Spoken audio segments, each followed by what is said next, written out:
Hey guys, it's Dee Dee, one of the hosts of Catnaps and Cognac. You're tuned into episode 50. Today we'll be talking about Bitcoins. They are losing value. Whoa. We're reminding you guys of the 52-week financial savings plan. Hopefully you guys were able to keep up. We're also going to be talking about some stories that were in the news. R. Kelly, and he just dropped a new album, and the person who broke a story about him 15 years ago about R. Kelly and his predatory habits and, what he does with young women, new lights and new perspectives are given on R. Kelly, and it really makes you think about what it is that he's really singing about in his songs, and it's something that you guys should think about if you want to continue to be a consumer of his music. We're also going to be talking about Beyonce and how she secretly released a self-titled album on iTunes. And shh, don't tell anyone, but we love it. It is Christmas time, so we're going to be talking about things that we got as kids, gifts that we wanted, and of course we have a drink for you guys. It's the season's greetings. So if you want to hear that, you got to make sure you stay tuned to episode 50 of Catnaps and Cognac. Hello, everyone. Hey, people. We're back. Yes. I'm getting my pipes ready to go caroling. Oh, I'm so nervous. I'm so nervous. We're going to do this. Darn it. This is like beyond Desi Spano scared. This is like Tina hyperventilating. Yeah. Scared. Anyway, this is episode 50 of Catnaps and Cognac. Thank you for joining us, everyone. If you are a return listener, we thank you for coming back. And if this is your first time listening, we encourage you to go and listen to the other 49 episodes of Catnaps and Cognac. Episode 50. Whoa. This is our golden episode. Yeah, totally golden. Living my life like it's golden. Living my life. I cannot stand that song. Like it's golden. Isn't that how she's saying? Yeah. Like, you could tell she fixed her face to do that. She's too into it. Oh my God. Totally. I can tell you right now, I do not like that song. It's like associated with every black movie, good time when everybody's moving on and moving out. I got divorced. Like, they always play that song. I'm sick of it. Especially, first of all, it has to be in any Tyler Perry movie. Right. Like, especially Tyler Perry. Out of everyone. Tyler Perry loves that song. He does. Loves that song. I'm taking my freedom, putting it on the shelf. Like, what shelf are you putting it on? Like, why would you do that? Put it in a basket. Why would you take it and then put it on the shelf? Why wouldn't you take it anymore? Oh, okay. She doesn't. No, she shouldn't need it. I don't get it. I don't know. You're right. She's living her life like she's golden. Okay, I'm gonna just live my regular life because I don't get it. Yo, a lot of people lust after Jill Scott. Like, a lot of the guys. Hot. Yeah, she's hot. A lot of the guys. You know what I saw the other day on Twitter? I saw Chad Ochocinco Johnson retweeting this page. Voluptuous girl.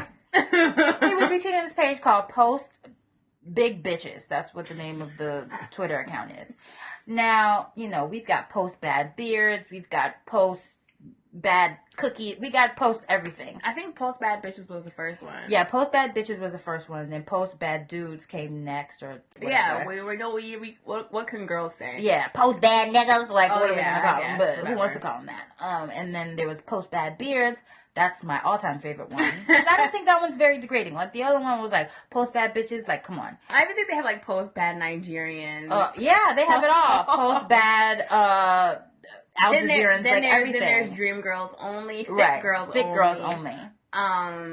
Curly haired beauties. I'm over it. There's a lot. You know what? Good for you guys. You guys are, paying, ode to these beautiful women. However. And there's peakers. Oh, yeah. Peakers. I see that. I don't know. I think I might have muted that thing off of my timeline. I don't really see it like that anymore. Yeah, I don't see it that much anymore. However, Chad Ochocinco was retweeting Post Big Bitches, and he was just like, this is the reason why I pray to God. And I was like, what? Like, he really liked the big girls that were being posted. And I was like, I don't think this is genuine. I don't see him as the type liking big girls. I don't either, but maybe he does. And we just don't know it. Oh, okay. Wait, he was the one that had the dating show, right? Yes. On VH1? He had a dating show too on VH1, yes. And we all found out that nobody won because he was dating Evelyn and they were tweeting about it. Smart. Right. But yeah, I just felt that it was a little bit disingenuous when he was retweeting that page because I know he don't like, well, I don't know that, but I don't know him to like big girls. I know him to like fit girls and very sexy and lean, and that's why Evelyn got on that fitness plan because she wanted to be fit for him. Oh, she was on a fitness plan? Yeah, you remember, she used to, of course she had a nice body, but remember one day she just came out of nowhere and it was like 6-pack, and she was lean and sexy. I was like, what's going on? And she was saying how Chad helps her work out. Oh, I didn't know. Not to say that, maybe he helped her work out because he knows what to do, not necessarily saying that he wanted her that way. So I don't know. To me, it just didn't seem genuine. I feel you. The way that he was posting these big bitches. And then when you go to the account, I'm like, why do they have to be called bitches? He was like, I use the term loosely. That's what the person who posts for this account said. They had that like in the bio. In the bio, I use the term bitches loosely. What is loose about bitch? I don't know. It still does not have a positive connotation. I'm sorry. I don't care. But I'm not one of those girls who's going around calling herself a bad bitch. Nope. Mm-mm. I don't do that. I don't do that at all. So, anywho, what's going on with you? I'm living my life like it's silver. I don't know. I'm living my life like it's bronze. I don't know. Which do you like better? Do you like gold or silver on you? Gold. You like yellow gold? Mm-hmm. Okay. I like white gold or silver or platinum. I just like them white. Only because, and I was talking about this yesterday. I was talking about this, that people need to learn their undertones. Yeah, I saw that. Yellow gold does not look good on me because I have rose undertones. So when I put it on, it just does. I don't like the way it meshes with my skin. However, it would look good on you because you have brown/golden yellow undertones. So maybe that's why I be feeling like a Native American sometimes. I do. Sometimes I'll be looking in the mirror like, you are so Indian right now. Like, what is going on? What's going on? Did I stump you? Like, what's good? You don't know what to say. I don't know what to say. Maybe you should wear terracotta. I don't know. Clay was looking on you. I like white gold. I like silver on me as well, but I do really just like regular ass gold. Yeah, and ladies, learn your undertones. So what'd you say I am again? I think you're a brown, yellow kind of undertones, like gold. Okay. So those colors, that kind of makeup and colors would look good on you. Because the other day I saw a woman wearing blue lipstick and she looked dead. And the thing is because her undertones were brown. So it just didn't mesh well with her skin tone. Mm-hmm. So you gotta know what colors go with you. Like that's why I can't wear MAC makeup. MAC makeup makes me look like a cigarette. I hate it. I hate MAC makeup, but that's because their undertones are brown and gold and yellow. And somebody needs to talk to MAC. I can't wear MAC makeup either. Yeah, you don't like it either? Mm-mm. A lot of people don't like it because it clogs their pores. Mm. I know a lot of people don't like it for that. I don't like it because I just don't like the way it makes my skin look. I hate it. True Match didn't really work for me either. Who makes that? L'Oreal. Oh, okay. But I do like Iman. I love Iman, and I like Makeup Forever is good too. Maybelline, that mousse that they have. Never tried it. Oh, it's amazing. It's perfect. It's perfect for me. But that's because that mousse, that foundation mousse that they have, is definitely a rose undertone type mousse. I don't know if it would look good on somebody who had, blue or golden undertones. Anywho, ladies, learn your undertones and wear makeup accordingly. Because y'all out here looking like ghosts and death and the Grim Reaper. Because y'all don't know what kind of makeup y'all need to wear. And funny enough, a white woman told me about my undertones. Really? Mm-hmm. She was like, wow, you are radiating rose. And I was like, what the hell are you, what?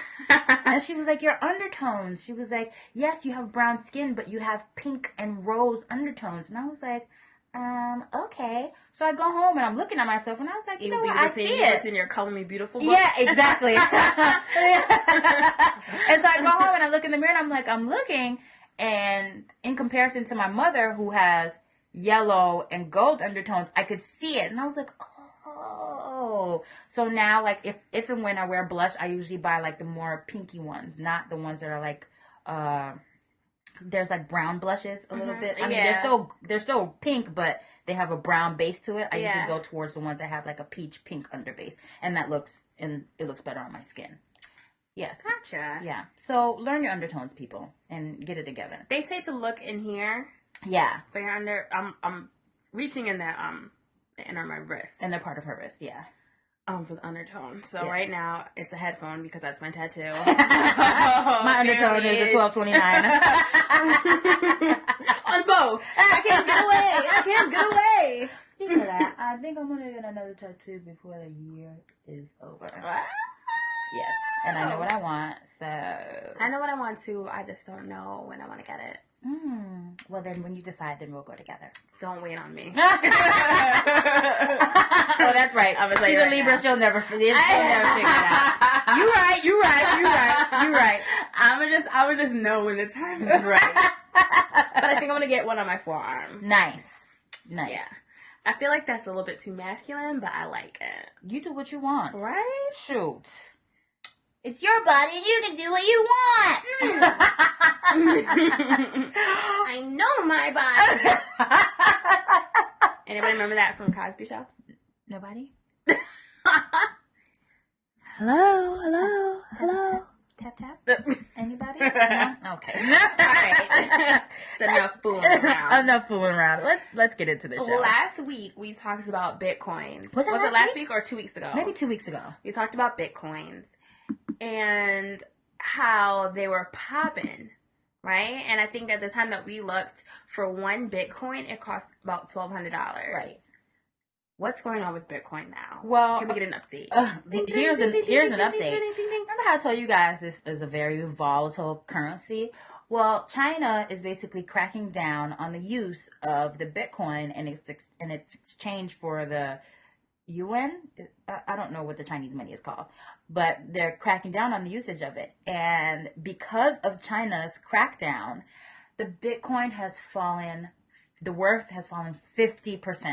More than 50%, it looks like. Yeah, so because now I looked and it was $549.50 for one Bitcoin. Cray. Unbelievable. And the thing is, you know what? With China being such a big, Bitcoin market? Not even Bitcoin market, just commerce.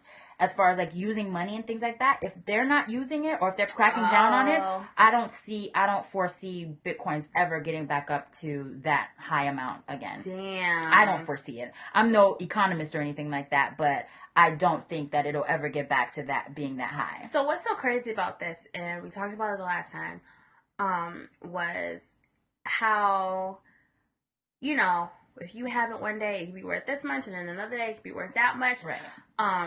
But they also said it was very hard to sell. So even at its peak, it would have been hard to sell your Bitcoin. Right. And get that $200. Right. Like, what do you do? What do you do? Are you just stuck with this? You're just stuck with your Bitcoin. You're just stuck with your Bitcoin, or try to buy as much shit as you can with the amount that you have. True. So you gotta make it work for you. If people aren't gonna buy your Bitcoin, buy things with your Bitcoin and get as much as you can, because it was $1,200 2 weeks ago. You could have got a lot more stuff than you can with your $549 now. And a friend of mine, she says that her brother has Bitcoins. He has 1 1/3 of a Bitcoin, and he bought them when they were at about $850. Yeah. That sucks. So he paid like $1,000 basically. That sucks. Completely sucks. Because considering the fact that, he had, well over $1,300, $1,400 worth of Bitcoins 2 weeks ago. And now he's probably got 700.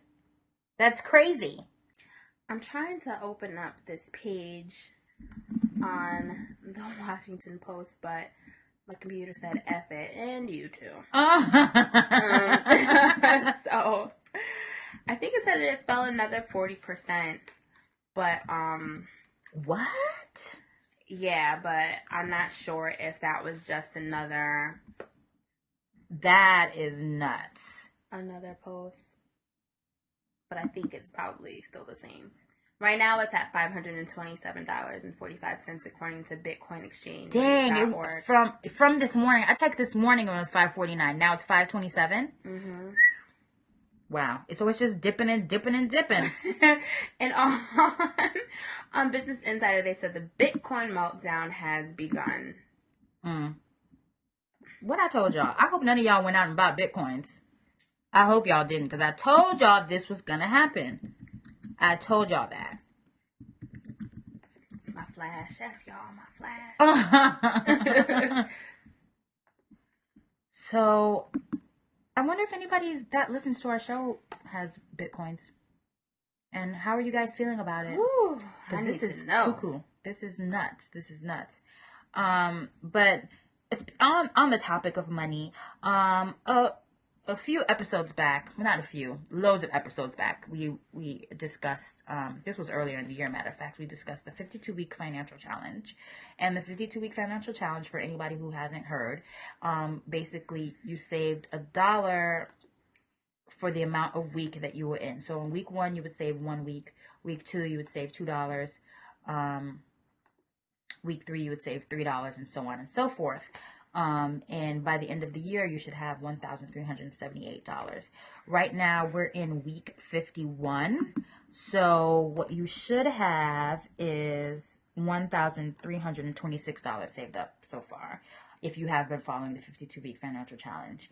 And I think, saving money is really good, especially now. I don't know if you guys are aware of this, but our generation is probably not going to have Social Security. We're probably not going to have anything that's going to be able to take care of us when we get older. A lot of people are starting their own businesses, and not much, and all the money right now, Social Security, is going towards baby boomers. They're not dying, okay, guys? They're not dying, and they're not going to leave no money for us. So I behoove everyone, even if your job doesn't offer a 401k or 401b type plan, get your own individual retirement plan started. Get an IRA, get a Roth IRA. If you put $60 aside, from your paycheck, every week, and just put it towards your IRA, think of how much money you could have in 30 years, when you're 60 years old. I'm 30 right now. And in 30 years, let's just say I put, $60 away every week. I could have like, $300,000 by the time I'm 60, just from saving that much money. Wow. So, but a lot of people aren't doing that. I've told y'all, I'm not going to be in Walmart, when y'all walking out. I'm 72 years old, standing at Walmart talking about, thank you for shopping at Walmart. Let me see your receipt. Let me highlight. No. Matter of fact, they probably not even going to have that job anymore by the time I'm 70. So I refuse. I feel like Walmart would probably still do it. You don't think they'll have a robot? No, you think they'd have an actual person do it? Yeah, they hate people, so. You right. They're going to still have people do the job. Right. Like, we hate you so much. They barely have they have self-checkout, but. Yeah. Not really. Like, they don't really even. Do they? I've never been to Walmart with self-checkout. I'm sure they have it, but I've never been to with it. I think I've been to a Walmart with self-checkout before in the town that I lived in. I mean, but one of the towns that I lived in. Still gotta have somebody there because people don't be knowing how to scan their stuff. Oh my god! Or put in the code for the fruit. That shit don't be scanning though. That too. Then it's telling you to put your item in the bag, nigga. I put my item in the bag. That's the worst. I think that was the thing that always got me caught up in self-checkout. And it was like, please insert item in bag, and then it's just like, okay, I did. So you I did. Do you want me to move it? You press down a little bit. Do you feel it? And it's like, please remove always from the bag, and it's like, oh, you just got all my business out. Right? I mean, damn. You done told everybody what I bought. That's the reason why I came to self-checkout. Yeah. Right. So again, if you guys don't have those kind of plans at your job, or, start your own. Don't wait for, somebody to do it for you, and don't be asked out when you get, when you're 60, 65 years old and you don't have any money to save for yourself or to live off of. That would be totally awful. So, That's the reason why, actually, look at Jess. She's been on our show before. She's our resident exercise and her health name is Look fitness. at Jess. Yeah, look at Jess. Look at her. Or refer to her. Yes, that is her Twitter name. Look at Jess. She's our resident health guru and fitness expert. And she came to me because she was just like, look, you should not, it's not just, about your physical health, mental health. You should be financially healthy too. And so we brought it to you guys, and hopefully you guys were able to save that. If not the 1,378, at least save some money this year. Because that's really important. I think so. It definitely is. Considering the fact that, like I said before, we're probably not going to have Social Security and Medicare taking care of us when we get older. So we're really going to have to fend for ourselves. So why not get started on now? Put $60 aside every week. Put it into your IRA. If you're young, put it into an aggressive IRA. Let that money make money for you. You ain't even got to do nothing. It's just going to make money for you. And then when you get older, there you go. You have a nice little nest egg to take care of yourself and not have to go work at Walmart. Right. Because I'm not doing that. The haters. Walmart. Sam Walton. Walmart That's is the devil. hater. That place is the devil. It's sad. It is sad. Have you guys ever seen that documentary? I saw part of it. The high cost of Walmart. Oh my God. Yeah, the high cost of low prices at Walmart. Yeah, I saw part of it. They drove out all these mom and pop shops and general stores and all this other places. I be thinking about that though. Like, I went to Home Depot last week to look for succulents, the plants. Mm-hmm. So I go there, and they have the little plant section or whatever, and it's kind of hard because this is New York City, and it was in Manhattan, not even Brooklyn. So didn't really know what to expect. They had one succulent plant, and I was like, and I didn't want it. And so I went up to the guy. So the guy was like, do you need any help? And I was like, well, I'm looking for succulents, but what you have here, I don't really want. I'm sure you probably don't have anywhere else because this looks like your section for it. Right. And he was like, no, but we have these over here. But he didn't really know anything about it. And that's the problem with big stores like that. Right. Is that you have people that aren't very knowledgeable in your product. Right. You just have people to pretty much get stuff for you. Exactly. And just cash you out. Yeah, and they know nothing about what they're selling to you. Right. Versus the mom and pop stores like this, they made the store for a reason. Exactly. Because they know about it. Exactly. And that was I think the most heartbreaking thing about it is you have people who really understand what they're selling, understand their product. Right. I mean, they can tell you how to put things up and put things away. Exactly. Whatever. All those florists that they put out, or horticulturists who actually know about the plants that they're selling, things like that. I mean, I'm sure there are people like that at Home Depot who happen to know about that. Yeah, I would hope. So. Yeah. But I guess they're sometimes hard pressed to find those kind of people who want to work at Home Depot. Right. So the first thing I did when I googled Home Depot was to see if they had it because I saw they had it online. Mm-hmm. So I was like, well, maybe they might have more in the store. So when I googled Home Depot, it was like, I think I googled does Home Depot have succulents? But it was like, does Home Depot drug test for, that was the first search. So wow. It's just, I'm sure it's a bunch of kids. Exactly. Oh. Awful. Well, you know what? You guys don't need to be working there, damn it. The druggy self. And plus, you can't pee it out no more. They're going to take your hair and test your hair. Ooh, that's how they do it now? Well, yeah, because the thing is, they have all those drinks now that all those diuretics that you can flush it out of your system, but you can't flush it out of your hair. So they pluck a nice piece of hair out of your head, and it stays in the follicle for 3 months. No matter how much you wash your hair, that weed is gonna be in your hair. Okay? That sucks. And you know what? Weed be the most harmless drug out of all of them. You need to be vibing. You can't get the job. Okay, you vibed a little too much. I mean, with coke, I think it stays in your system, 3 days? If that, it flushes out after 12 hours. I have no clue, but it's just yo, damn, bumping coke in the back, and this one who just, listen, they just trying to get money for their snack. Right. Dang. Lord Jesus. Cokehead don't need no snacks because they don't be hungry. They be doing the Carlton. Prom. They're just vitamin E pills. Go Carlton. Go Carlton. Ho! He was doing all of the ho. What, like, did he have a heart attack? I don't think he had a heart attack. What was it that happened to him? I think he just... Did he overheat? I think he just run and man himself into the hospital. Like, he ran all the way to the hospital. I don't know. Like, what? What happened? I don't know what was going on. I need to watch that episode. I think he OD'd. I think he took a lot. I think it was just he took a lot. He just took a lot? Mm-hmm, like the whole bottle. He pulled a Jesse. Sir. Except he cried. Even he if danced. it was just vitamin E, taking a whole bottle of vitamin E would not be good for you either. You can't just take a whole bottle of anything and expect to be okay. No, that's not how it works. It's not how it works, sir. Oh, Carlton. Wow. Will was so upset though. He was crying. Crybaby sauce. He cried a few times. He cried all the time. No, he did not cry all the time. He was a crybaby. Don't do that to Fresh Prince. He was a crybaby. First of all, that episode where he cried, it was, I mean, he cried. It was a heartbreaking episode. I guess. His daddy left him twice. Why don't want me red?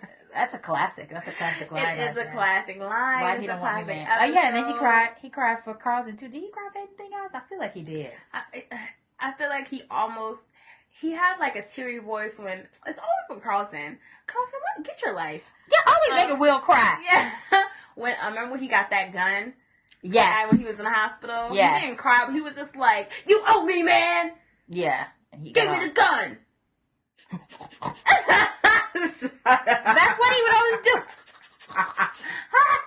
God, do you remember the early episodes of Fresh Prince when he used to mouth everybody's lines? Yeah. Why didn't they edit that shit out? I don't think they could. God damn. That was when he was cute. That's when he was cute. Yeah.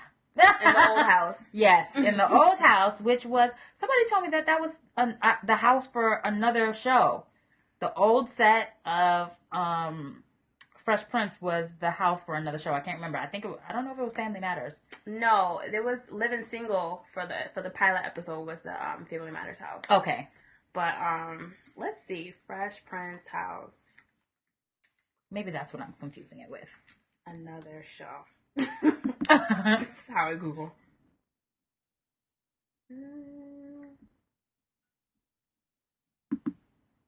I might have been thinking about something else. Yeah, I don't think so. Okay, maybe it was the Living Single house was the Family Matter house. Yeah, that one definitely. Okay. Was it? Yeah, it was. It definitely was. Just for that pilot. I guess they must have just filmed it on the same lot. And yeah. Well, I'm glad they got their own set. Living Single is actually one of the good sitcoms. Yeah, Living Single was great. It was a good sitcom. Real quick, do you have a favorite Living Single episode? Ooh, do I? I can't think of one off the top of my head. No. One of my favorites was when Max was running for Ride the Maverick. Yes, Ride the Maverick episode. Ride the Maverick. I love that episode when Khadijah was interviewing her and she was just talking in a whole bunch of jargon. Like I crack up every single. All she had was one-liners to say. And she was, next question. Yes. Yes. She always shaking. Yes. Yes.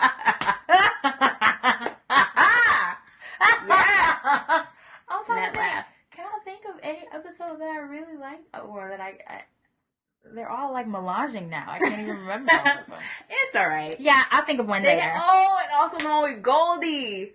Who's that? The one with what's his name? Nunez, whatever. He played. It was one of the. I think it was like the first season. Okay. Of Living Single, and what happened in the episode? They were all going out to the club. It was this episode where the girl kept splashing Regine with the drink. Cause yes, Regine kept splashing people. Yeah. And the guy with the gold tooth. Yeah. Like Maxine, and then Maxine ended up giving him like Khadijah's number. Yes. I love that episode. Oh my gosh, so funny. Only thing I did not like about Living Single was that Khadijah was so androgynous. She was so manly, but she had all these cute guys after her. Androgynous. Like, what the F? What the F? She had all the guys. All the guys. She had all of them. Yo, that shit was outrageous. I think HelloBeautiful.com actually did a post on all of her boyfriends. Yo, Scooter? Yes. He's fine now. Ain't he though? Like, it's weird. I just didn't get it. Like, and, I mean, Khadijah wasn't feminine at all. It like always baffled me. Like, how is she pulling these dudes? It just doesn't make sense to me. Wait, real quick before we move on. She had Scooter. Wow. Morris Chestnut. I'm gonna vomit. I'm sick. And he is like the top of the right? top, right? I'm sick. Sick. Grant Hill. Oh, yeah. He sang that little song for her. Oh, right there. Khadijah. Well, she looked nice there, at least. She did. Look at her legs is all greased up. Hey, baby oil. All right. Well, all right. Wait, is Grant Hill still playing basketball? I think he still is playing basketball. You know what? Yeah. Oh, my gosh. Yeah. Oh, my gosh. Look at them. Oh, chummy. And his name was Hamilton Brown, Morris Chestnut. Hamilton Brown. What? How do you have two last names? Adam Lazaro. Oh, this guy. Oh, yeah. I forgot about him. That was the one that she was dating with. She was trying to pick between him and Scooter. Yes, she dated him for a while. Mm-hmm. Peek into Khadijah James' little black book. Well, shit. Yes, give it to me. That Thumper did like her. He liked her. Yeah, he liked her, but she didn't like him. Look at this, bruh. Oh yeah, Isaiah Washington. Yeah, I didn't like him. Oh, I didn't like him either. I'm not a fan of Isaiah Washington. Me either. I'm not a fan of him in anything. Look at all these people she had though. These guys. TV. I'm just gonna chop it up to that because this don't make no damn sense. Pulling all these fine people and we over here can't find a bump on a log. A mess. Anywho. Yes. We done. Yeah, we're done. We done fell off the pier. Yeah. We went on so many damn tangents.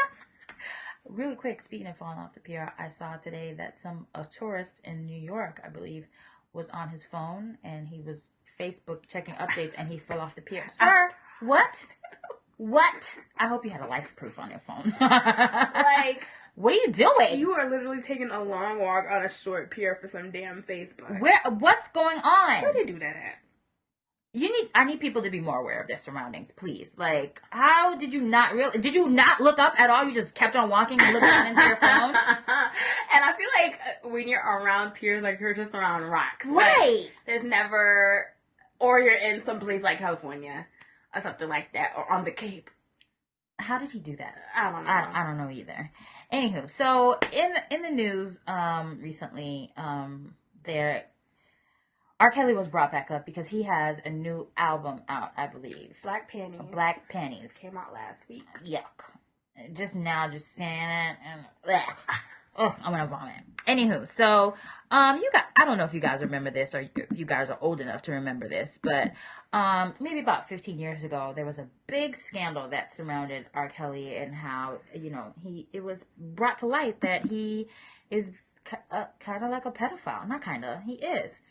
The Chicago Tribune, I believe. Chicago Sun-Times. They were the first ones a story was leaked to them. Basically, they got a fax in the fax machine talking about like lawsuits and things like that R. Kelly had been brought under fire for messing with underage women. And I don't know if you guys remember this, but he was briefly married to Aaliyah, and they tried to sweep that thing under the rug. Completely under the rug. And somebody falsified her age so that they could get married at the courthouse. And they got married in a motel.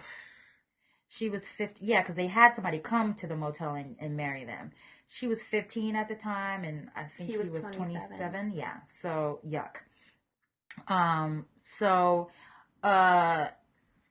That was the thing where people were like, what's going on? It seemed like a rumor, but I think lucky for R. Kelly, social media was not around. Right. Because social media, blogs, like internet. Pretty much. Yeah. Like, it was very, because we were still in high school. Yeah. And, you know, what we had as far as news was the newspaper. Right. Newspaper and TV.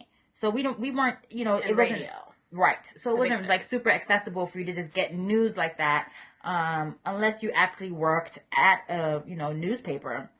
So that was swept under the rug, and then, you know, then it started, then a video was leaked of him, a sex tape of him having, you know, sexual intercourse with with an underage girl, and, he urinated on the child, and it's disgusting. And then loads of videos came out, and he tried to deny it and said it wasn't him.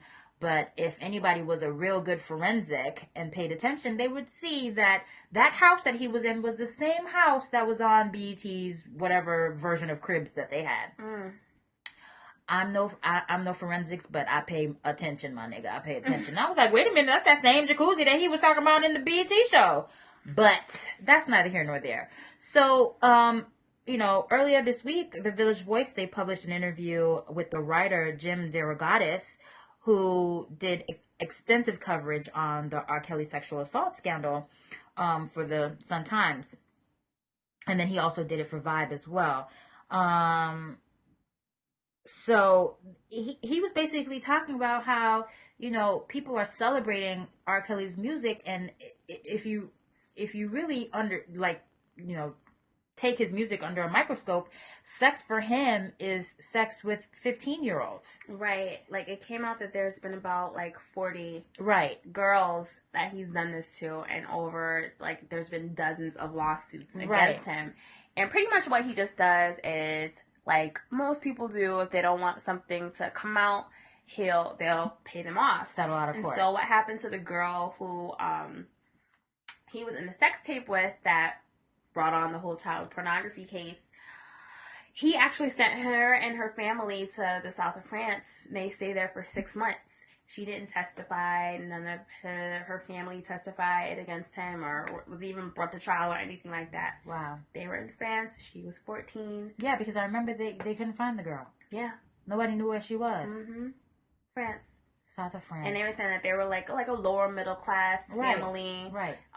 From what he said, DeRogatis, he said that, you know, it was just like a regular family, like aluminum siding on the side of the house. He had a station wagon, like it was just a regular family. And then she got caught up in this, and apparently he would go to his old high school and stalk out the girls, like girls who were maybe in a chorus or whatever. Like, bro, what you doing at your old high school? Old high school at 24, and you got your goons there trying to tell these, you know, promising them shoes and parties and stuff. And you know, and of course these girls are,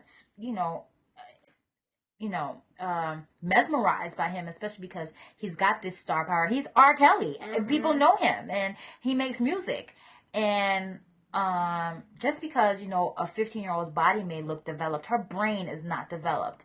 And a lot of people, you know, there were people who were saying, oh, those girls knew what they were doing. No, they did not know what they were doing. They didn't know the consequences of what they were doing. Right. So, I mean, you think this is like, oh, you R. Kelly. Even if it wasn't R. Kelly, you have an older man or even any man trying to tell you like, oh, I'm gonna get you some shoes or whatever at 14. Right. Like, that's your main goal in life, is to get good grades and to look good. And if you got somebody promising you these things, these luxurious things, not just shoes, Coach bags and stuff like that, and, you know, all this expensive things, like, as a young child, you don't even know, you know, the consequences of what you're really doing.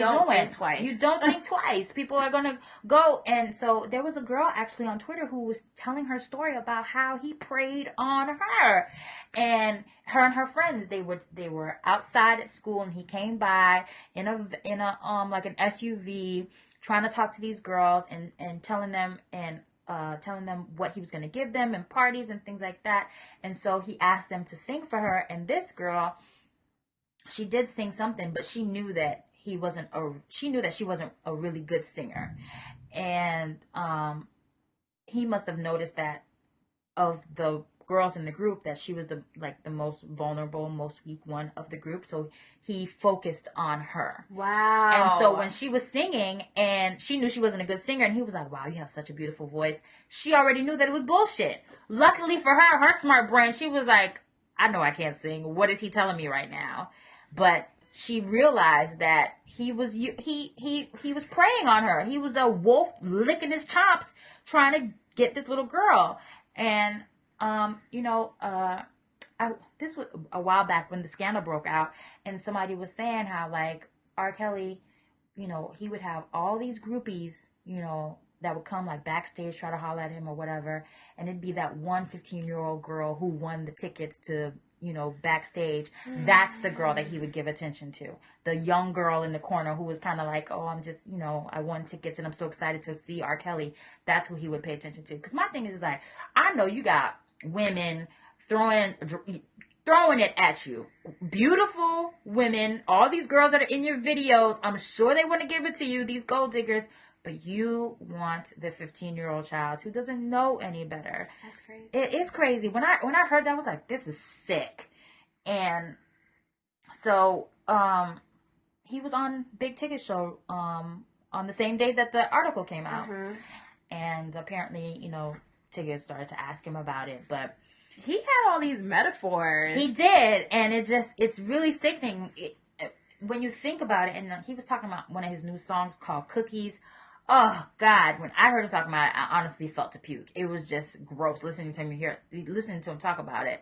And he was just like, I was just like a Cookie Monster. And I was like, I can't listen to this anymore. I gotta turn it off. Because you know who likes cookies? Children. I mean, I like cookies too, but kids like cookies. And that's what you're giving them kids. You're luring them in with the cookies. T-Cap. Totally. And the thing that's the problem, and I think it's I don't want to say it's a problem in the black community because it happens in white communities too, where people sweep things under the rug and they don't want to tell anybody because they don't want to bring shame onto their family. But it happens a lot in black communities. Like the way that we are praising R. Kelly, we know what he did. I mean, he's never been convicted of anything or whatever like that. But come on, when you have 40 different people saying these kind of things, it's not just somebody pulled it out of thin air and they just made it up. Even if some of those were false allegations, maybe 90% of them were true. And that's a problem, that he's preying on these girls. And you have girls who are actually, giving account to him coming to their school and preying on them. It's a problem that we're still listening to his music because, like the man said, when he's talking about sex, he's not talking about sex with a woman his age or a consenting adult. He's talking about manipulating a child and having sex with that child. And when you think about it, you really got to think like, okay, I don't think I can really listen to this music because yes. Yeah, I can't. Yeah. I won't be able to do it anymore. Right. And I just went to an R. Kelly event for my job. And it's like, yeah.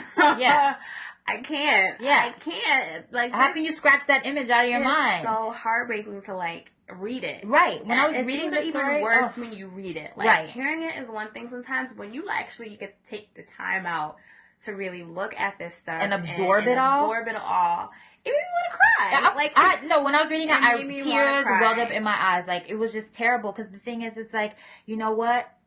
All of the victims that came forward were all black. Let it have, and most of them, they settled. And most of these girls were the people, they came from families who weren't well-to-do. They didn't have a lot of money. So when you throw whatever $300,000 at their family for them to be quiet, they're going to take it. But let it had been one white girl who had came forward and said that R. Kelly had sex with, let me tell you something. R. Kelly would have been under the prison, under it. Okay? And it would have been shut down. And that's the thing. Like, it's sad because, it's little black girls who are being taken advantage of and they're settling for the money because their families don't really have anything, didn't have anything anyway. And so now, because they've got a large lump sum of money thrown at them, they're just going to be quiet and sweep it under the rug again. And then he gets to go on living life like nothing's happened. Crazy. In the Village Voice article, they say that there was a young woman who got pregnant, and she had an abortion that he paid for, and they said that she sued R. Kelly, and this is what the reporter is saying. He said, "The saddest fact I've learned is nobody matters less to our society than young black women. Nobody. They have any complaint about the way they're treated. They are bitches, hoes, gold diggers, plain and simple. Kelly never misbehaved with a single white girl who sued him or that we know of." Mark Anthony Neal, the African-American scholar, makes this point. One white girl in Winnetka and the story would have been different, whatever that is.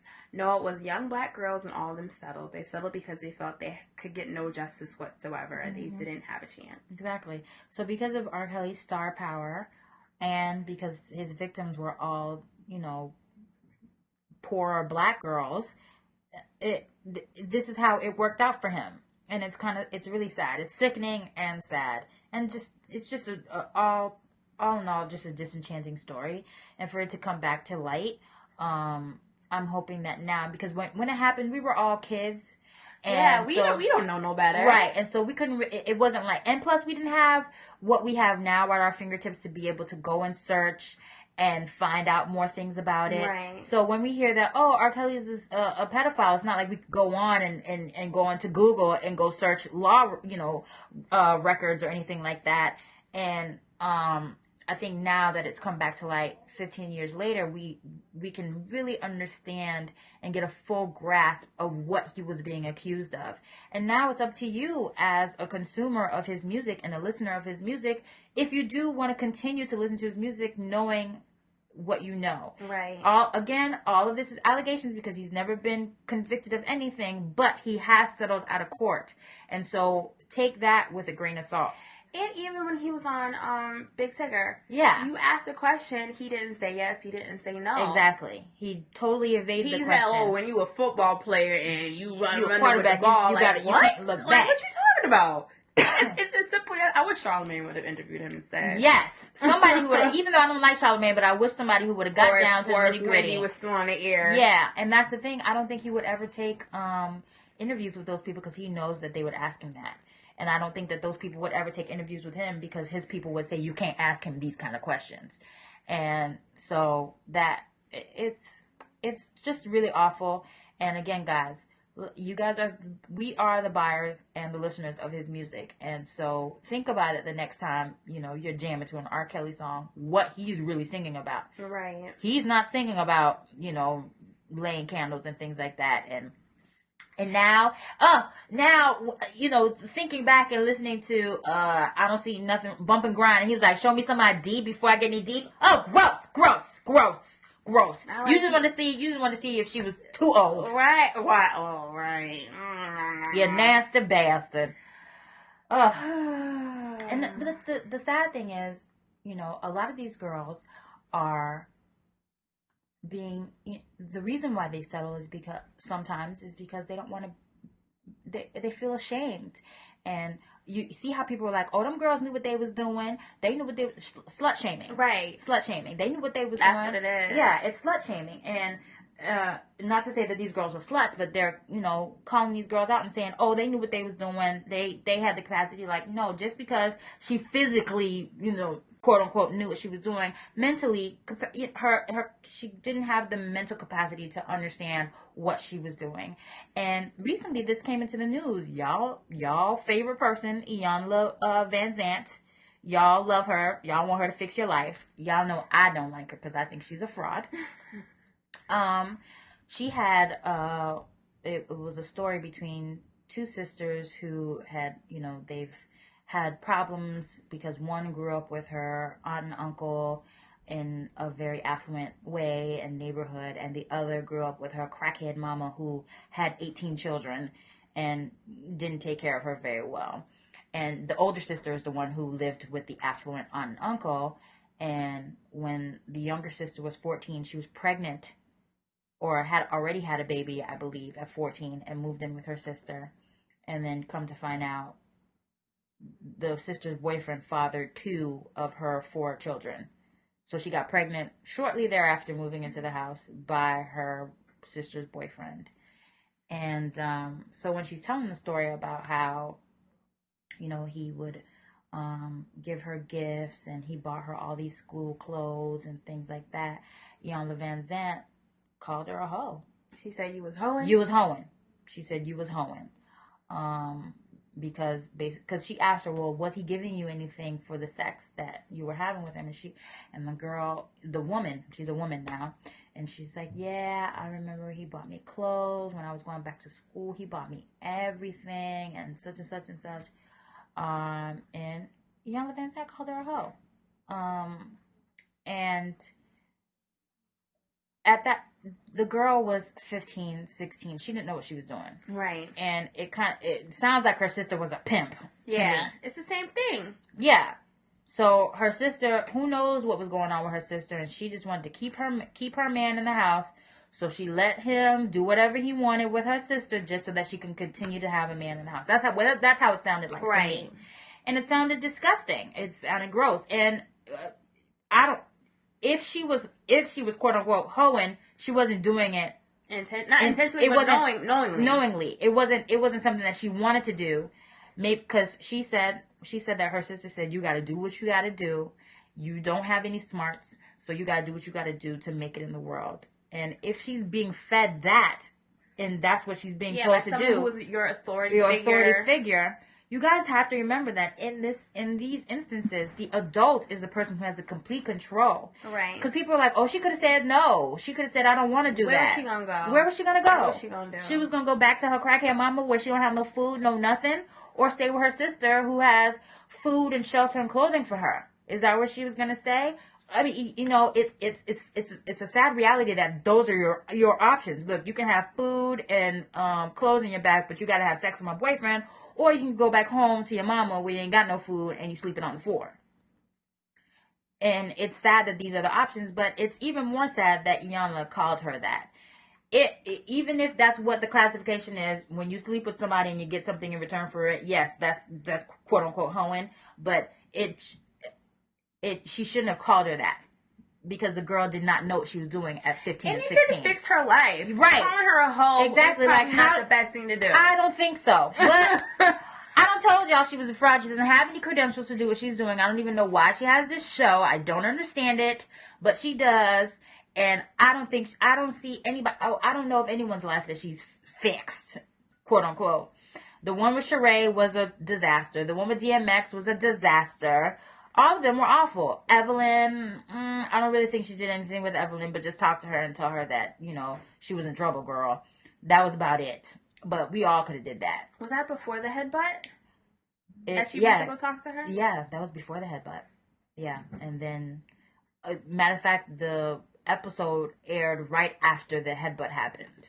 Like, it was supposed to come on. Right, yeah. And so, I don't know anybody's life that she's fixed. Exactly, because she had Evelyn on the show, and then look at that. They're over there fussing and fighting about condoms and sex, and, you see? Iyanla ain't fixing nothing. She's breaking y'all lives. And y'all can continue to follow her if you want to, but I don't see any positive results of anybody that she's, quote-unquote, fixed their life. Maybe those 6 brown girls. But I haven't really kept up with them. And I don't think any of us have. Exactly. Nobody cares about that episode. Right. Honestly. Right. Exactly. For the episode. So, it's sad, but it happens. And people slut shame, and that's the reason why they don't want to talk about, what happens to them. Because they feel ashamed. And they feel like people are going to talk about them and shame them, basically. Shame them. People don't report when they've been assaulted, when they've been raped. It seems like... This is from the Huffington Post. There was a study done with the CDC and Prevention's National Intimate Partner and Sexual Violence Survey. I guess they had 1.3 million incidents back in 2010, and only 85,593 were accounted for as being counted by the law enforcement. Wow. It's a tough subject, and it's a lot of people are like, how did this happen to me? Why did I let this happen? They've got all these thoughts and emotions going through their minds, and that's the reason why they feel like they don't want to tell, because they think that people are going to look at them like, what did you do? Right. And that's to make it happen. That's the bad part about everything. It's like, we can't place blame. Granted, yes, there are people who fake it. They lie and they say, you know, I was assaulted or whatever, and it just didn't happen. But there's more where it actually does happen, and it doesn't get reported. Exactly. And you hold that stigma within yourself, like, right, what did I do wrong? I must have been doing something, but it's like, it has nothing to do with you. Or with what... It's not your fault. The woman or the man. Exactly. If a man is raped as well. Right, definitely. It's nothing that they necessarily did.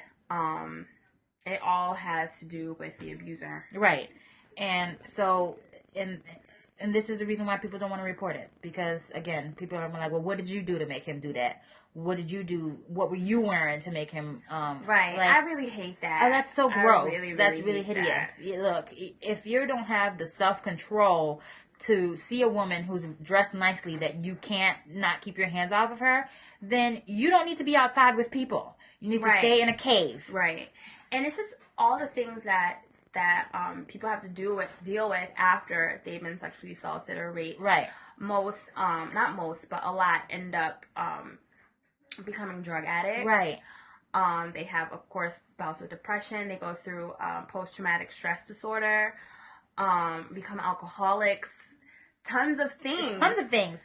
There is just a awful, set of events after experiencing something like that.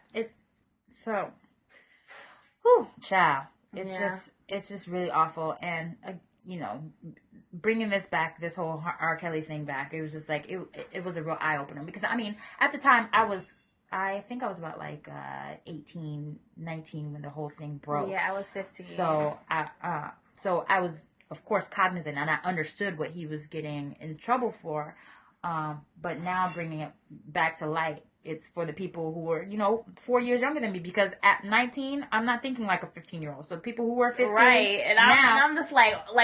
I remember when I first heard about it, it was just like, oh shoot, like R. Kelly, and he's like, oh wow, this girl had sex with her. I wasn't really thinking that, oh my God, what he did was wrong. It was just, wow, this chick had sex with R. Kelly and they taped it, and it was like, that was the thing, right? And he peed on her, exactly. It didn't have that spin where he's a sexual predator, right?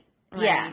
And so for the people who were 4 years younger than me, now they're reading it again. And they're just like, oh my God, it's whoa, exactly. And so that's why I'm glad that it got brought back. So because I actually did see the video, and it was terrible.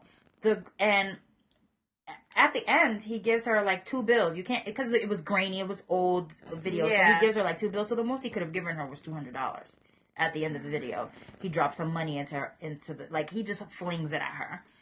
And, and if you could, the audio, the girl,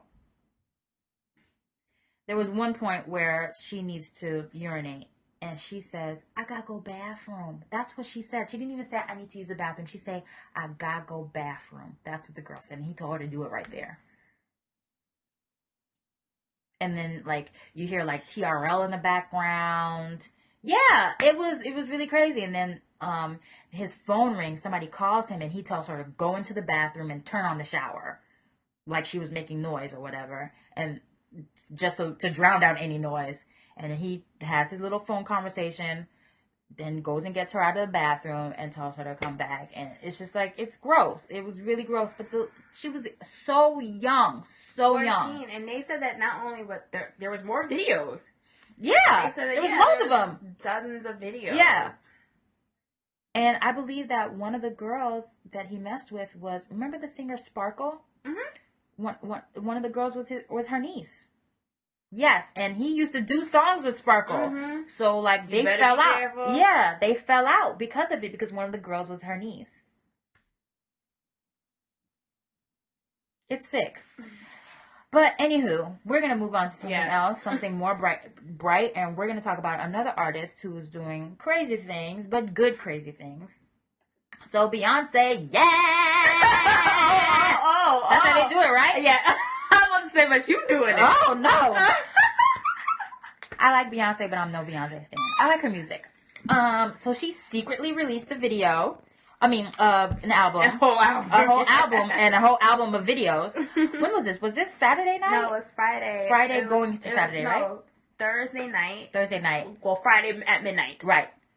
Yeah. So right after Scandal. Exactly. So she secretly releases a self-titled album, Beyonce, and it's actually a very good album. I think it's very good. She's shown a lot of growth in this. It's the Beyonce that I feel like now I want to know. Mm-hmm. Not that robot, I have no emotions, no feelings, Beyonce. Like, she is really talking about some stuff in this song.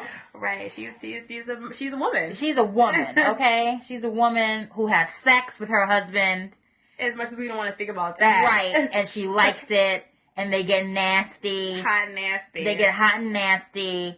Yeah. I don't want to think about it, but Beyonce is telling us about herself. And it's showing a lot of growth. And then on top of that, she has a video for each song. Mm-hmm. So and then some. So if Beyonce's not one of the hardest working entertainers right now, I don't know who is. And you got to give her props for that, because she did something that even her husband couldn't do. Her husband tried to do the whole Samsung, 1 million downloads, whatever, and that went up, like, it just didn't work. Right. She secretly released an album. Nothing leaked. Nobody knew nothing. No, everybody. Not a pin drop. Everybody. And can you imagine iTunes didn't break down with all of that? Unbelievable. I know people were saying that she broke the internet, but right. I don't think she did that. No. I was able to tweet the whole night. I know, right. Right, exactly. That's what I said. If Twitter didn't break down, then she didn't break nothing. So that's what I said. Because I ended up writing a piece for GiantLife.com, and it was the introvert's guide to, like, the internet or whatever. And I mentioned, like, just stay offline, just stay off the internet. I said because Beyonce broke it, but then I, like, followed up with some tweets. I said, although these guys were able to tweet. Exactly. It was, so many. So, but still, that is so commendable that no one knew anything. It's the first time anyone's ever done that. Or anything like that. But how much she paid people for them to be quiet, because I know. People, you know what? Either Beyonce has people who really, really love her, or she spends a lot of money. I think it's probably like more than love. Right. I feel like, cause it's like, okay, I'm gonna go with Beyonce, bitch. You better. I can't say nothing. She said I can't say nothing. Pharrell didn't say nothing. I think the only thing that we knew about was that she was in a studio with with Timbaland, but we just didn't know, like, right. But that was a long time ago. Exactly. So, I gotta give her props for that. That is amazing. Yeah. That is amazing. It just came out today that she sold 1 million albums on iTunes worldwide. And that's just on iTunes. Since Friday. Today's Wednesday. Today is Wednesday. Are you guys understanding this? Are you guys getting the full capacity of this? Because the album is only available on iTunes right now. Right. It's not going to be on sale, like, in stores until the 20th. So for her to have already sold 1 million albums, she's already gone platinum. Right. Just off of iTunes. Something her husband couldn't do with the promotion that he had. Exactly. With Samsung. Unbelievable. Beyonce, you know what? She told bitches to bow down, and that's what they're doing. Okay? You better bow down. And this is the first album that I enjoyed since B-Day. Yes. 2006, I would have, if the term was around then, I would have been a Beyonce stan. In 2006, like, you couldn't, you got the green light? Like, I was giving everybody the green light. I was ready with my freakum dress. I know that's right. Like, you can't have my kitty cat. It was just. I know that's right. It was, I lived and breathed. And then when I broke up with my boyfriend, it was, listen. It was everything. It was everything.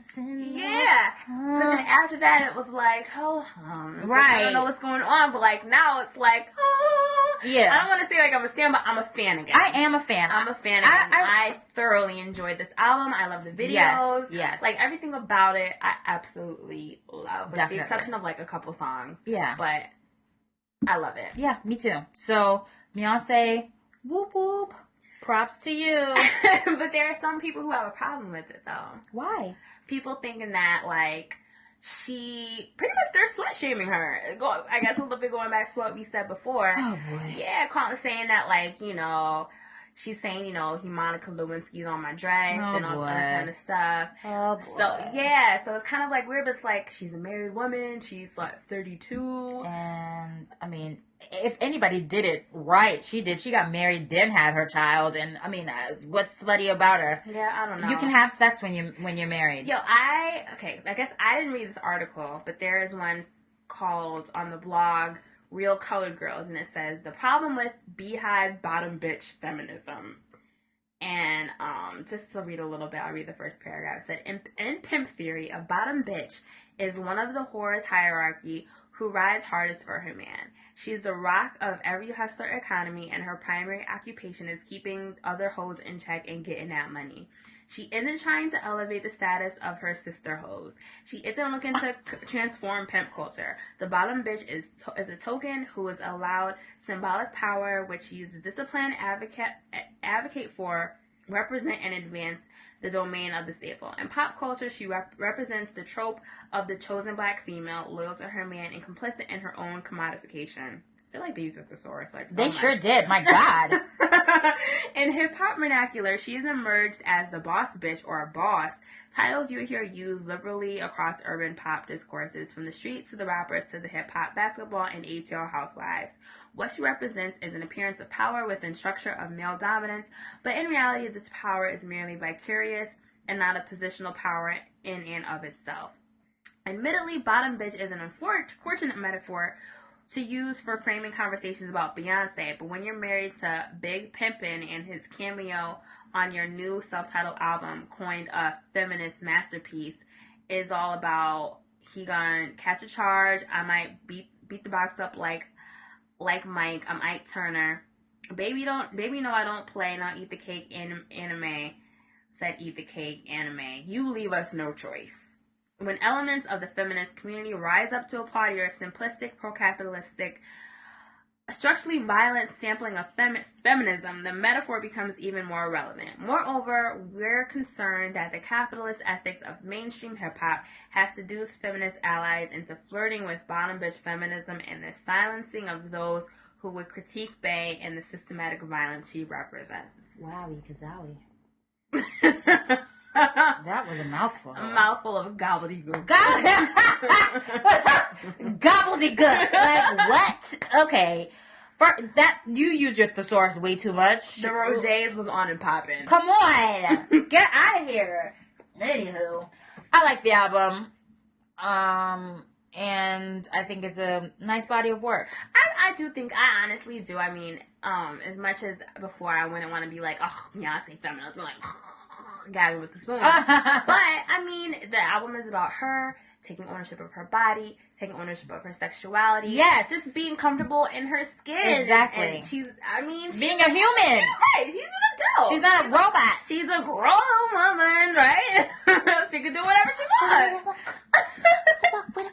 Okay. Y'all better relax. Yeah. So, shout out to you, Beyonce. You know what? Since I'm not a Beyonce stan, like, I feel like we have to like frame this episode. We do. DST Blaze, are you listening? Because we are really giving shouts out to Beyonce right now. And this is the first and last time we're gonna do this. Okay. Oh my gosh. We're not doing this anymore. We're not doing it. We're not. Target's not gonna be selling it, right? Yeah, Target's not gonna sell the album because of this whole not being sold until the 20th. It's only available on iTunes. I don't know. I guess they were salty about it. And they were like, look, we're not going to sell your stuff then. Not like she needed it. Not really, because she's already platinum. However, I don't know where else people really go to buy records or albums. Walmart. You mean physical? Yeah. People always go to Target or Best Buy. So, with them not selling it, that means that people don't go to FYE anymore. Yeah. Target, Best Buy, the bookstore, Barnes & Noble, I don't know. Every time somebody buying a CD, they're at Target buying that CD. Yeah, maybe I feel like, I I think they did this last time. Not they did this, but I feel like last time her album was released, I feel like Target might have had some exclusive tracks. A lot of artists do tend to give Target exclusive tracks. So I guess they were salty that, you know, iTunes got this whole exclusive thing, and so now they're like, well, we don't want to sell no more. So, but I mean, what they gonna do though? I mean, especially considering it was a visual album, right? What are they gonna do? I mean, I wonder is she gonna put it out like on a DVD? Probably a DVD, yeah. Because I've had an album like that. I can't remember who, but I had an album where it was a double disc and the other disc was a DVD. It had videos on it.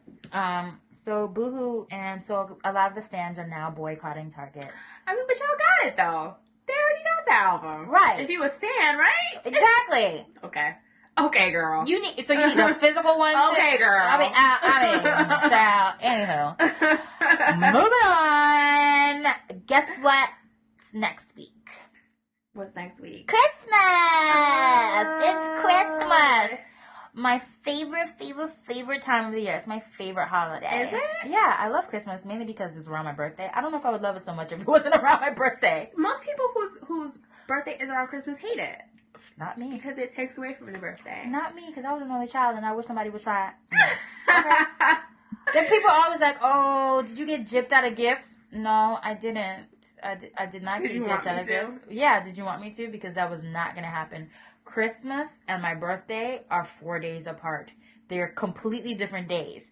Why would I not get a gift for my birthday and Christmas? Like, what? I don't get it. Anywho, it's definitely my most favorite time of the year. I love the smell of Christmas trees. I love the smell of that smoke that people have outside. I don't know what it is. There's always like the smoke that when people light their chimneys, I guess. I don't know. Oh. I love that smell of that.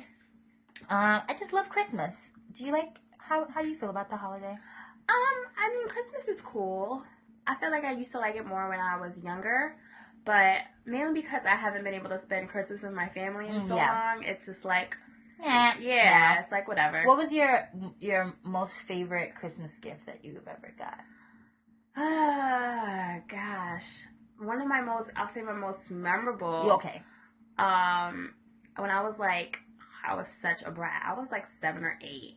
And I wanted to see how much my dad would give me for Christmas. Because, like, by this time, my parents were divorced. Mm-hmm. So, and I got 2 Christmases, pretty much. So, after I had Christmas with my mom, she took me over to my dad's. And, like, my dad, he was great at getting Christmas gifts. Like, I don't know where the hell this came from. But it was, like, he gave me the toys. He even gave me cute clothes. Like, it was, like, who did this? Like, who would you learn this from? Like, so the next year, I remember I was like, I want $250 for Christmas. And he was like, what? And I was like, I was 7. Like, what are you talking about, little girl? 7 or 8. Like, what do you want? That's like $1 million. Yes. Yo. My dad was like, I really want, my brain, I really wanted to see if he was going to give it to me. He gave me $250. Wow. I didn't know what to do. I was like, what? I remember I went to Toys R Us. Toys R Us. I got rollerblades. I know that's right. I got like sand art. Like, what do you get when you're 7 with $250? That's a lot of money. It's a lot of cash. Oh and my I don't God. even think, as much as I got from Toys R Us, I don't even think I broke $100.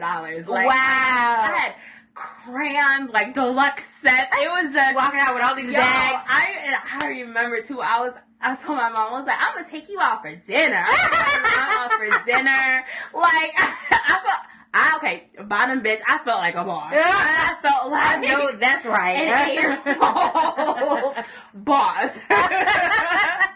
And I still had like $80 left over, and I didn't spend it for like months. Wow. Yeah. Wow. That was like my most memorable, like, nonsense. $250. $250 At 8 years old. And I think that was like the real first time I ever went into Toys R Us too. Because I would like, or bought anything from Toys R Us. Right. Whenever you go to Toys R Us, it was like, all right, you really just looking. You're just looking. I got Barbies. I never really had like Barbies when I was younger. Like, I got a Barbie. But the rollerblades, boy, you couldn't tell me nothing. I was just all over the place. Where you going? I'm out. I was scared. I didn't know how to brake. Didn't know how to. Me neither. Fall back. You know what? Rollerblades is one of my most memorable gifts as well. Oh, really? Is rollerblades, yeah. I got these Barbie rollerblades. My dad got me the rollerblades and the helmet set and the knee pads. It was like all Barbie. I was out. What? They were purple and pink. And then the helmet had like these Barbie stickers that people could put on it. I was super cool with my rollerblades. And then another gift that I got, and this was something that my mom gave me. It was this blue velvet dress, and it had like these flowers on it. And I absolutely loved that dress. I got it when I think I was 7. And I wore that thing till the seams busted, okay? I loved that dress so much. I still have it. I still have the dress. I wouldn't throw it away. That's cute. Oh, wow. I wouldn't throw it away. I still have the dress, yeah. You're going to frame it? Maybe, or I'll give it to my kid. Look, we're just going to have to get it sewn up for you. Up. Yeah, stitched up. And it's vintage. It's such a cute dress. I love that dress. But yeah, rollerblades was definitely one of my most memorable gifts. What was the one gift that you wanted for Christmas that you never got? I don't really think that there was ever really a gift that I wanted that I didn't get. Only child. No. I mean, I would want, like, I'm so funny about gifts. Like, I guess as I got, I mean, that 8-year-old was an exception. But, I don't know. I was cool with whatever I got as a gift. I had, like, that bookcase that you see out there. Like, I asked for a bookcase for Christmas when I was, like, in high school because I had so many books. Like, nerdy stuff. Like, I asked for, like, a keyboard. So nothing that I didn't really ask for. I'm lying. I hated getting gift cards. Okay. I hated getting gift cards because it's like I didn't know what I should spend it on. I Right. felt like gift cards were coveted, and if someone gave you a gift card, you should spend it on something special. So I would go shop at a store 100 times before I went and spent the gift card because I'm just like, oh, this isn't gift card worthy. This isn't gift card worthy. So it brought me too much anxiety. So like after a while, I was like, I don't want gift cards. Like I can't. Don't give me one. Please don't give me one, Grandma. Please. The one gift that I wanted that I never got, and not that I I was dead about it, but I never got Power Wheels. I always wanted one, but I never got one. That and the Barbie Folding Funhouse. I don't even know what that is. What? I used to sing the commercial all the time. This is the bedroom with the beautiful bed in the Barbie Folding Funhouse I built. Oh, yes! This is a picnic table on the patio that has some street light that really lights up. Wow! Outside the living room, this is the bedroom in the Barbie Folding Funhouse I built. Yo, what? I used to sing the commercial all the time, and I'm like, I cannot wait to get my hint. That was your hint. Yo, and I didn't get it, but I did get a Barbie house. I just didn't get that one. Oh my gosh, I do remember that commercial. The Barbie Folding Funhouse. I always wanted that, and I never got it. Yo, that's what I used to do, right? Yeah, and then they flick on the light, press the little button. Oh my god, the Barbie Folding Funhouse. Can you guys imagine? Like, I still remember the song. I am 30, about to be 31. And that thing came out like when I was 10, I believe, or maybe 9. Do you remember that commercial for the toy? It was like a game called like the Grape Escape. The Grape Escape? Yeah. It was like around the same games as like Mouse Hunt. Oh, okay. It was like that. I loved Mouse Hunt. I remember I got the Grape Escape. And to this day, I have not played it. I mean, granted, I don't have the game anymore, but I remember it was so confusing. I was like, forget about it. It was a huge ass game. I remember my friends over, we were like, how do we do this? We don't know. What's on TV? Like, I hate those games that had like a lot of instructions. Like, look, who wants to play this game? It was too much. I can't think right now. Anywho, well, as far as gifts are concerned, if you guys have an Apple iPhone or an iPod, I'm not quite sure if it's for the iPad, but it might be. There's an app right now that's called the 12 Days of Christmas. And so download it right now because they're going to be giving away gifts for 12 days after Christmas. So starting December 26th, they're going to be giving away gifts. And when you sign up, they give you a free download. And so I got to download a single from Lorde, which we totally love. Love her. Love Lorde, and it's called No Better. And then they also gave you the video for Royals. So that's pretty cool. So I'm excited to see what kind of gifts they're going to be giving us. I looked in the FAQs and they were like, what if my video can't download? What if my movie can't download? I was like, movie? What movie are they going to give us? If this is in the FAQs, I'm excited. I'm so glad. I mean, that's a really cool app, but that's racist. This is discrimination because Android doesn't have it. Well, sorry. At least I don't think so. That's racist. Well, you still got your iPhone. Just put on the Wi-Fi and get it. But I don't think it's very fair. Let me make sure and see. Sorry. 12 Days of Christmas. Hold on, Android users, because I know some of you out there. Sterling has an Android. No, it's an iTunes app. It's by Apple. Really? It's an Apple Inc. app. Yeah. Oh, look at all these scoffs. Scoffs galore. So upset. All I want for Christmas is scoffs. So again, for all you Apple users, make sure you download the app. Don't say I never gave you anything. There's my Christmas gift to you guys. Get it and get those movies and songs, and I can't wait. I'm just really excited to see what they send us and what they're gonna give us. Well, you know what time I think it is? What time is it? I think that it is cocktail time. Yes. So what are we having for cocktails? All right. So for the cocktail, we call this Season's Greetings. To be jolly. Is that how the song goes? I don't know. Okay. I don't know what song it is, but you can sing it. Nope. You gotta get your practice on for when we go caroling. Oh, I'm so nervous. Hark the herald angels sing. I'm gonna be like, la la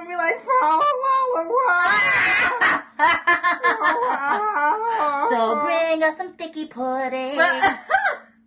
I love sticky pudding. Or frecky pudding. I think it's called frecky. Anyway. So it's the season's greeting. This is a holiday punch. So if you're gonna make it right now, this recipe that we're giving you is for 4 servings. So if you're gonna be making 8, you're gonna double this. If you're gonna have 16 people, then you need to quadruple it. You can figure it out. Hopefully you guys know basic math. Anywho, so you need 2 cups of pomegranate juice chilled, 1 cup of cranberry juice chilled, 8 ounces of vodka, 8 ounces of Cointreau Liqueur, 1 cup of club soda chilled, and yes, half a cup of lemon juice from 6 lemons, and then half a cup of simple syrup. We've told you guys how to make simple syrup, so we're not gonna tell you that Several again. times. Okay, we're not telling you again. If you don't know, you need to go back and listen to episodes 5, 26. I don't know what numbers they are, but just go back and listen to them. I'm sure there's probably one in 26 with simple syrup because we've used it that much. Anywho, so basically you just mix all that up, and boom, there you go, a great, delicious holiday punch, and you can garnish it with some cranberries. And maybe some rounds of lemons or slices of lemon. And there you go. A delicious holiday punch. I'm here for it. Me too. I'm here for it. That's nice to make on Christmas dinner. Or Yeah. Christmas, you know. Right. You have everybody over. Yeah. You got your liquor flowing if you don't want to just have the wine or I know that's right. whatever. Hey, how about some holiday punch? Yeah, how about some holiday punch? Yum. You made me think of the little Hawaiian Punch Man. I'm thinking of Kool-Aid. That's Kool-Aid. No, the I was so ready to say, oh yeah. Hawaiian Punch dude used to come in, that's a punch! And he's like, come at the screen like, whoa, don't break my TV with your punch. You gotta calm down. You know which Hawaiian Punch was disgusting? The yellow one. That's gross. Never had it. I only drink red when it comes to that kind of stuff. Oh, the blue one was hitting. I don't like blue drinks. And the green one. I usually don't like blue drinks either. I don't like blue drinks either. I usually don't like those different, colored drinks. Blue and green, I tend to stay away from. However, stay away from blue. That blue, whatever dye that they use, it's disgusting. It makes juice taste nasty. However, Hawaiian Punch blue juice, delicious. The green one too is just as good. Anywho, oh yes. I think that is the end of our show. Yes, we have rambles on for our 50th, but I mean that's what happens when you turn 50. You just talk a lot. You just prattle on. So where can we find you, Ari? You can find me on Twitter and Instagram at Ariel Cherie. And you can find me on Twitter and Instagram as well. Lucky Stars, LuckyStarz. So where can we find the show on Twitter? You can find us Catnaps, the letter N, Cognac. And we're also on Facebook, facebook.com/catnaps and cognac. Of course, we're on Podbean, catnapsandcognac.podbean.com. We're on the Spreaker network. Yeah. Episodes 34 and on are on there, so check us out there. We're on iTunes. Listen to us on iTunes, rate us, and like our page on Facebook. And then, if you'd like to send us an email, you can send an email to catnaps.andcognac@gmail.com. We would really like to hear from you guys, so get at us. Talk to us. Please. Yeah, let us know what you think about the show. If you want anything you want us to talk about, we'll definitely try to put it in. And that's what he said. And you can tweet us too. We like. I feel like that was so inappropriate for this show. That was inappropriate. We were so excited. So happy Kwanzaa. Happy, or was that? Remember that commercial? Merry Christmas, Kwanzaa to you. Yes, all of that. Hanukkah was early this year. Yeah, it was right after Thanksgiving. So I know some of you guys may have already celebrated Hanukkah. So happy belated Hanukkah, Merry Christmas, Happy Kwanzaa, all of that. And I think we are out. See you guys later. Merry Bye. Christmas. Merry Christmas. Happy holidays.